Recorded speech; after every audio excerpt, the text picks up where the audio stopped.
Hi, YouTube. What's up, guys? Tops85401 here from Baseball Card Junkies TV, along with my buddy Eric. Titanic Taters. For the win. And so we're going to do a video today. This is a complete nostalgia baseball card video. So for you true baseball card junkies, you will really appreciate this video. And so we're just going to show off some cards from our childhood.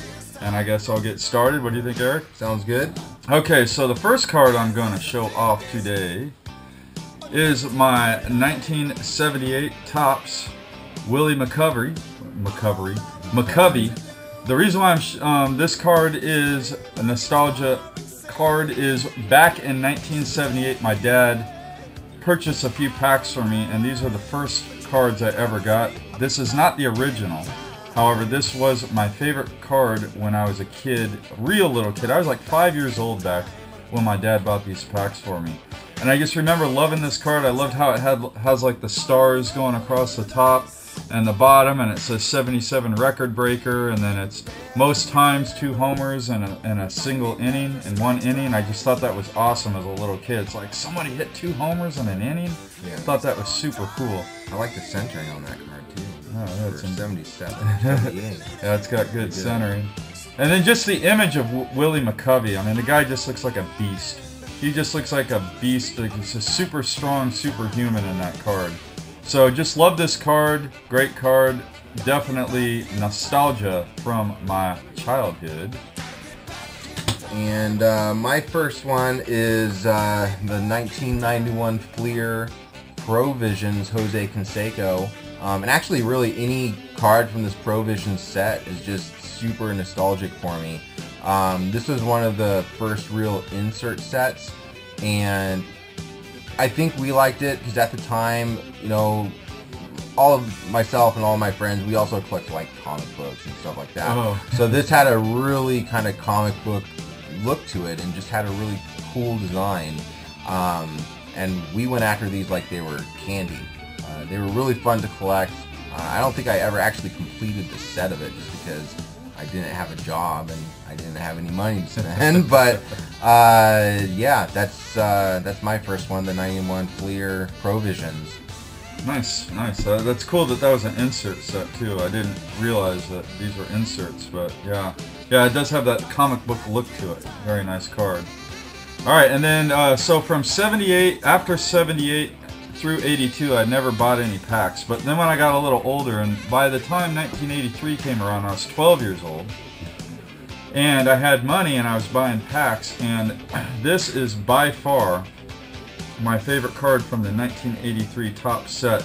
I always put the sets, like when I organized my cards back then, I put them in order by team, and the A's were always the first team because the A's were my team. Also, it started with an A, and of course the Rickey Henderson record breaker card was always on the top of my stack.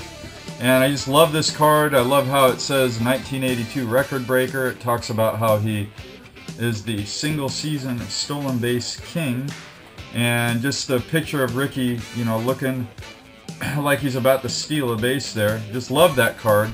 And I often wonder if he is at second base on this card, and if that's Cal Ripken in the background. It's a little bit like second base. Yeah, it looks like second base, and it looked like it's got Cal Ripken in the background, so that's kind of cool too. But anyways, just love this card. Just a great card. 83 Topps in general is my favorite set from the 80s. And when I was a kid, this was my favorite card. Obviously not my favorite card from 83 Topps now, but as a kid, as a 12-year-old boy that loved the Oakland A's, bam, money card right there. Right there. Let's see. My next card here is the 1990 Upper Deck Nolan Ryan 5000K card. I mean, this card just super memories. Even with the old Collector's Choice, you know, the 89 and 90s Collector's Choice, they also had that art and comic book look to them. I think that's what really kind of drew us to them. But this one could have gone in just as well as the 5000K card from 90 Donruss.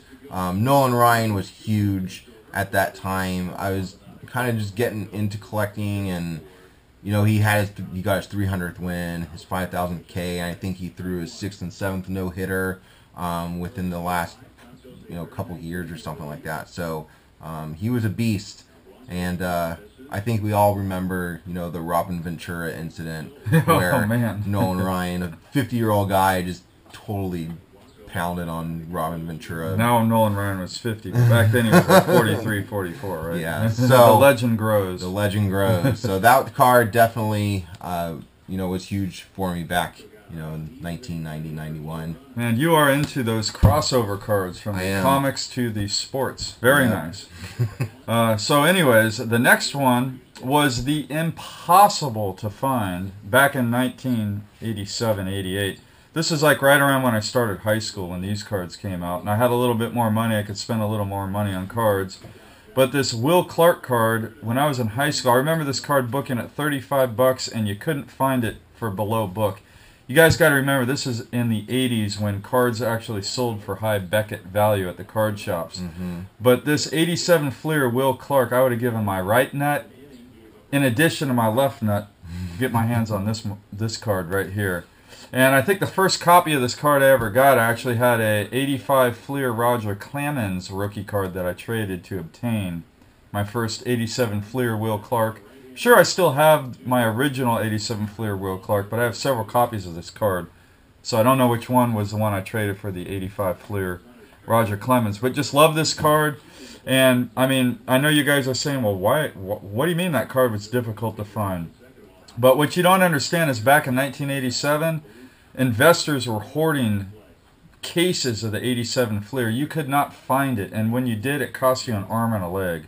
So most of it was just sitting in warehouses. It was not circulated at all back in 87. 86 Fleer because of the Canseco rookie. Yeah, this stuff just wasn't. 87 Fleer because of the Will Clark rookie, and then like Ruben Sierra, Bo Jackson was in there, Barry Bonds, Bobby Bonilla. I mean, they were just loaded with the rookies, and people were just hoarding those cases of 87 Fleer, part of their retirement portfolio. Sorry for those people. Yeah, they didn't retire on those cards, but anyway. My next one is the 1991 score Dream Team Ricky Henderson. Oh my God, he's sexy there. He is man candy. So this card here, I picked this card because when I think of Ricky Henderson, the first A's game I ever went to, Ricky Henderson hit a leadoff home run to left center, and we were sitting in the left field bleachers, kind of just barely scraped over the fence, but that was kind of like the thing for me back then, is just being able to go to the game and see him play. I think at the time it may have been 92, 93, Canseco was already off the team. McGuire was in his injury phase. Yeah, so I think 2 years in a row he hit like 9 home runs total. Yeah. But Ricky Henderson was a beast, and there's never going to be another guy in baseball like Ricky Henderson. I think Ricky agrees with that. Yes, he does. He is definitely not modest, Ricky Henderson. No, he's definitely not. Now, a lot of you guys are going to wonder, what the hell is he showing a Mike Greenwell card from 87 Topps? That's a great question. I'm going to answer that. The reason why this card is in here is the first set I ever completed was 87 Topps. And the last card I needed for that set was Mike Greenwell. And at the time when I needed the Greenwell card, this card booked for $5. And you couldn't find it for less than $5. I know now you can probably pick this card up for a penny. But back in like 88, 89 when I completed the set, this was a $5 card. And I remember going into my local card shop, buying a solo pack of 87 Topps, and I remember telling the card dealer, I hope I pull a Greenwell out of here. I need it to complete my set. It's the last card I need for my 87 Topps set. So when I pulled this card, and this is the card that I pulled, because this came out of my 87 Topps set. When I pulled this card, I absolutely went berserk. You'd think I pulled like a autograph patch rookie auto of Bryce Harper or something. I mean, that's how exciting it was for me. So, hey, I mean, for me, baseball card collecting, it's not just about the big hits. It's about the excitement of completing the set, the memories of completing the set, remembering where you were when you pulled the card. And this card, big time nostalgia. It's actually, when I look at it, I love the card. Still, I love this card. It's just a great card, even though Greenwell's career kind of abruptly ended in like 92, 93. I mean, he was an all-star, perennial all-star, and then all of a sudden he just fell off the face of the earth. Which happens. I mean, look at Andrew McCutcheon this year, and you'll see what I'm talking about. McCutcheon's doing okay this year. He's not doing horrible. He's hitting 220.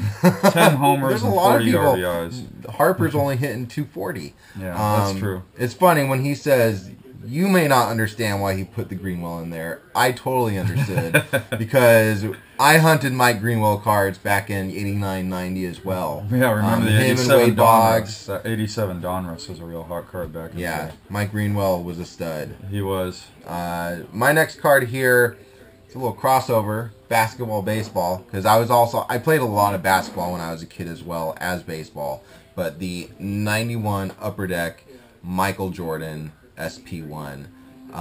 And this card was actually heavily sought after back in 1991 and maybe early 92.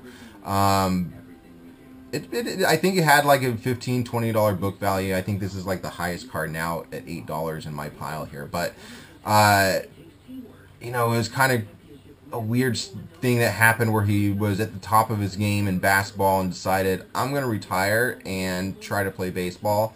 Never made it to the majors, but after a few rough games in the minors and after working really hard, he started doing pretty well in the minors, and it just is a testament to how good of an athlete Michael Jordan was.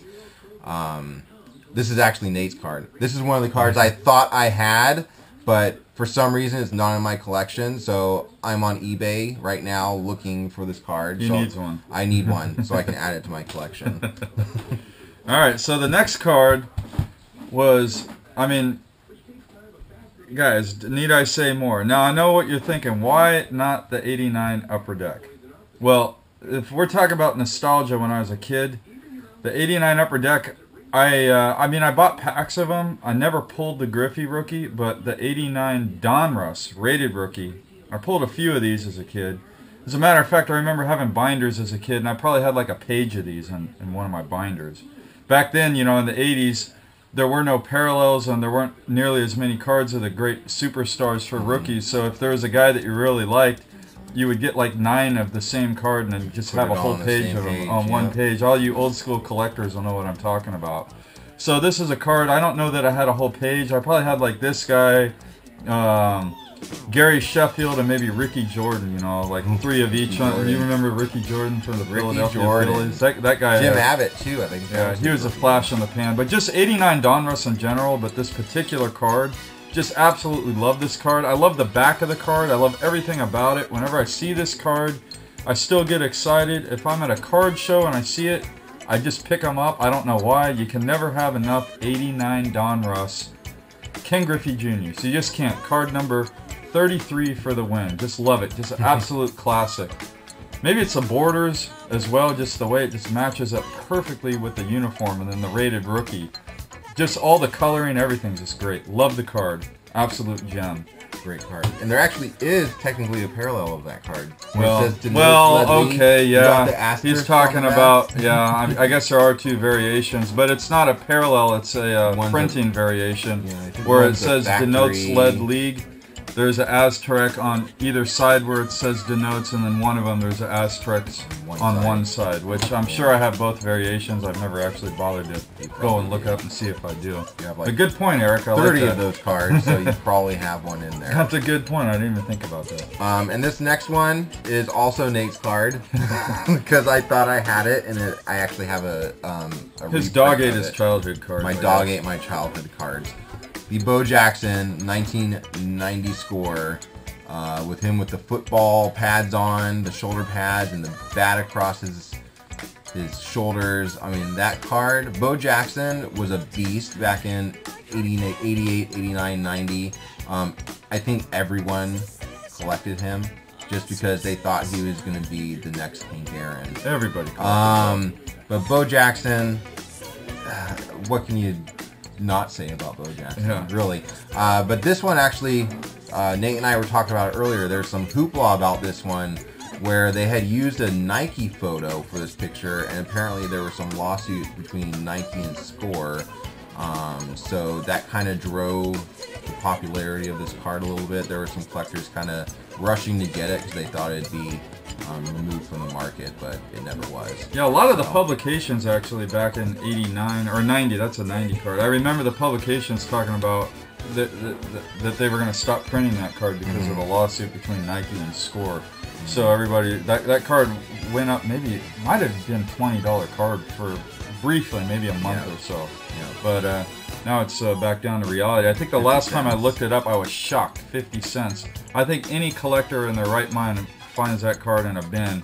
Just because it's such a cool card, they'd drop $2-3 on it without thinking twice. So that's I know I paid like probably $2 for that card, and I don't care. I would pay $2 for another one. I just think it's a great card.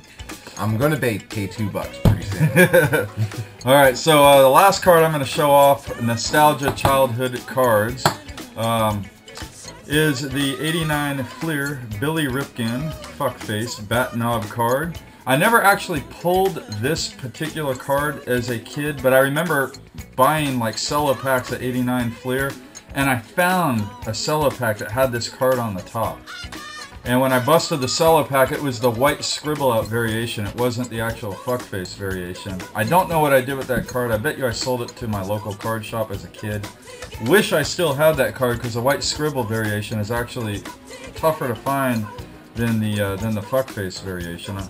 But at the time, of course, I just wanted this one because this is what the hoopla was all about. And I remember this card. Exactly. And do you remember this card being like $100? I remember it being higher than that. Yeah. Like, for some reason, I remember it booking at like $150, $200 or something like ridiculous. Maybe it was like that. Wait, maybe it went up to like $300 at one point. It When went card high. shops couldn't keep it in their shop, they'd get it and they were gone. So it wasn't like an inflated $300 book value. I think it evened off at $100. I think it's still. I think it books at like $30 now. but- It books decent now, but there was a one point in time when this card was like a $5 or $6 card, or maybe even a $3 card. And I think when Billy Ripken went on the MLB Network, it shot back up, and now it's like a $25, $30 card. But really cool card, definitely nostalgic, and figured I'd throw it in this video of nostalgia. So my final number one is I have an A and B here. Okay, so Jose Canseco was my favorite player back, in the day. I mean, he was pretty much everyone's. What can you say? What can you say? He was probably everyone's favorite player. Everyone was stocking up on Jose Canseco cards. But here's another '89 player, the 40-40 Club. First man in the history of baseball to hit 40 home runs and steal 40 bases. If you were a collector back in 88, 89, 90, you were buying Jose Canseco cards. He was the Mike Trout of the late 80s. Definitely was. Not an exaggeration. He might have been hotter than Mike Trout. I think he probably was hotter than just as far as the hobby. Yeah. Even back in the 80s, the late 80s was just kind of the baseball card boom where people were just spending a crap load of money on baseball cards. And Jose Canseco was the guy to buy. And on that note, this one's super. I moved this to number one because the 1989 Score was the first baseball card set I ever purchased. And Jose Canseco, card number one, that was always reserved back in that day for kind of the number one superstar. Yeah, if you look at the old Score sets, they got all the best players like in the first 100 cards. Mm-hmm. Yeah.